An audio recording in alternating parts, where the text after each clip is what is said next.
comes the money. Here we go. Money talk.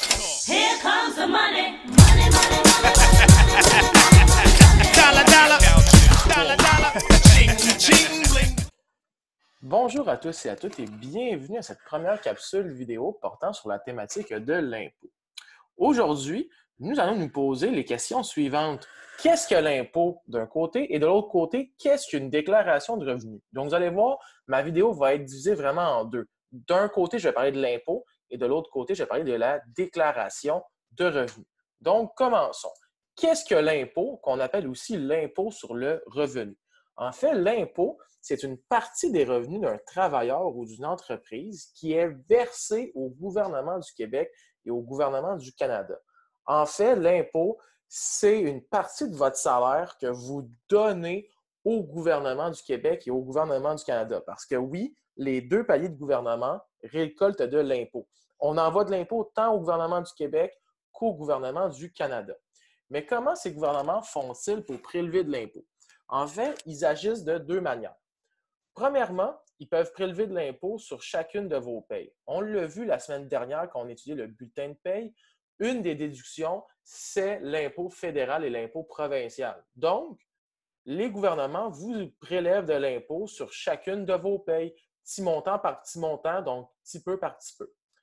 La deuxième manière de prélever de l'impôt pour un gouvernement, c'est à la fin de l'année dans ce qu'on appelle une déclaration de revenus. Donc, c'est un document dans lequel vous allez déclarer votre salaire et dans lequel vous allez payer en fait de l'impôt sur ce salaire-là.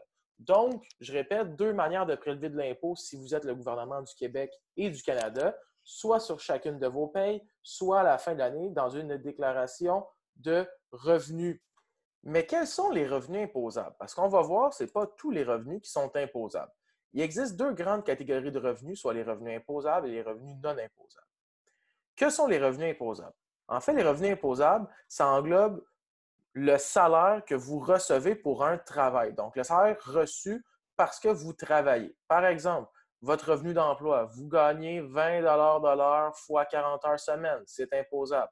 Vous avez une entreprise, vous êtes la patronne d'une entreprise, vous faites des profits, c'est imposable parce que votre travail, c'est de diriger l'entreprise et votre salaire, c'est les profits que vous faites. Vos revenus immobiliers, donc vous louez des condos ou des appartements, en fait. Donc, vous avez des immeubles à condos, à appartements et vous louez des unités dans ces immeubles-là. C'est un travail, c'est un salaire, en fait, que vous recevez pour un travail. Votre travail étant de louer et d'entretenir les appartements. Et le salaire que vous recevez, c'est le revenu immobilier.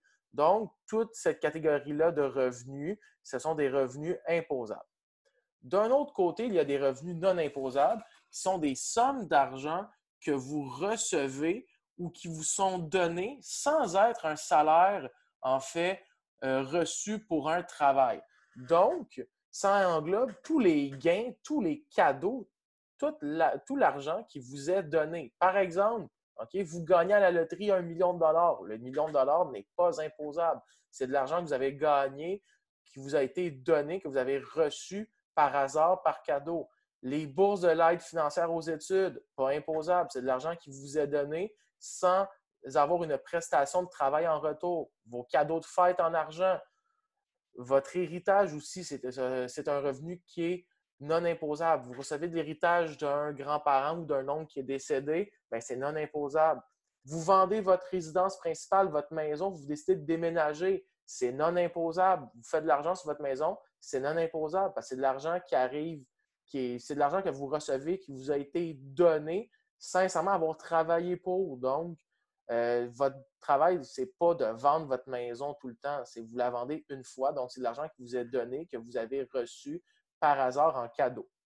Donc, il y a des revenus imposables et des revenus non imposables. Mais pourquoi payer de l'impôt? À quoi ça sert? En fait, payer de l'impôt, ça sert à assurer une redistribution plus équitable et juste des revenus et de la richesse dans la société. Pourquoi? Pour financer des services publics. Donc, on s'assure avec l'impôt de redistribuer les richesses et les revenus dans les services publics gratuits et accessibles à tous. Par exemple, l'éducation, les soins de santé, vous attrapez la COVID-19, vous vous faites soigner à l'hôpital, ça ne va rien vous coûter vous faire soigner. Pourquoi? Parce qu'il y a des gens qui payent de l'impôt et cet impôt-là sert à financer ces services publics gratuits et accessibles à tous. Combien d'impôts chaque travailleur paie-t-il chaque année? En fait, vous devez comprendre qu'au Québec et au Canada, toute personne qui perçoit un revenu, donc qui reçoit un salaire pour un travail X, Y, Z, doit payer de l'impôt. Peu importe sa situation, peu importe que ce soit un homme ou une femme, peu importe que cette personne soit mineure ou majeure, si vous travaillez, vous avez 15 ans, bien, vous allez devoir payer de l'impôt sur votre revenu de travail, sur votre salaire de travail. Si vous avez 46 ans et que vous travaillez, bien, vous allez devoir payer de l'impôt sur ce revenu-là quand même. Donc, c'est faux de croire qu'une personne, parce qu'elle est mineure, ne paye pas d'impôt. Dès que vous avez un revenu de travail, vous allez devoir payer de l'impôt. Au Québec et au Canada, l'impôt, ce qu'on appelle, est progressif. Et ça, c'est un concept qui est extrêmement important à comprendre. Ça veut dire quoi de l'impôt progressif? Ça veut dire que plus vous gagnez d'argent, plus vous payez d'impôts et moins vous gagnez d'argent, moins vous payez d'impôts. Donc, l'imposition progressive, on la voit ici à l'écran dans les tableaux. On voit ici qu'au Québec, si vous gagnez en bas de 44 545 $, vous allez payer 15 d'impôts.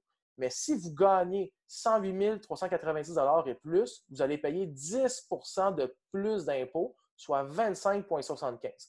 On voit vraiment l'impôt, le concept de l'impôt progressif ici. Plus on gagne d'argent, donc plus on monte dans les marges d'imposition. Donc, qu'on gagne entre tel salaire et que ce salaire-là est élevé, donc plus on gagne cher, plus on paye de l'impôt. Au fédéral, donc au Canada, c'est le même principe. Plus vous gagnez cher, donc par exemple, vous gagnez 215 000 $ par année, vous allez payer 33 % d'impôt sur ce 215 000 $-là. Par contre, si vous gagnez 45 000 $ par année, donc vous êtes dans la marge ici, dans le palier d'impôt de 48 535 $ et moins, vous allez seulement payer 15 % d'impôt. Donc, je répète, l'impôt progressif, c'est le principe que plus vous gagnez cher, plus vous payez d'impôts, moins vous gagnez cher, moins vous payez d'impôts. Vous remarquerez aussi que sur ce tableau-là, en fait, c'est quand même assez intéressant. On voit que, bien, si vous gagnez, par exemple, 300 000 $ vous pourriez payer jusqu'à 58 % d'impôts. Pourquoi? Parce que vous allez payer 25 % au fédéral et 30 au provincial et 33 % au fédéral, donc au Canada. Les impôts l'impôt provincial et l'impôt fédéral, ça s'additionne, c'est additionnable. Donc, par exemple, si vous gagnez 50 000, vous allez payer 20 % d'impôts plus 20,5 % d'impôts. Donc, vous allez payer au total au Québec et au Canada 40,5 % d'impôts. Un 20 % au Québec et un 20 % au Canada. Donc, votre salaire va être amputé de 40,5 %.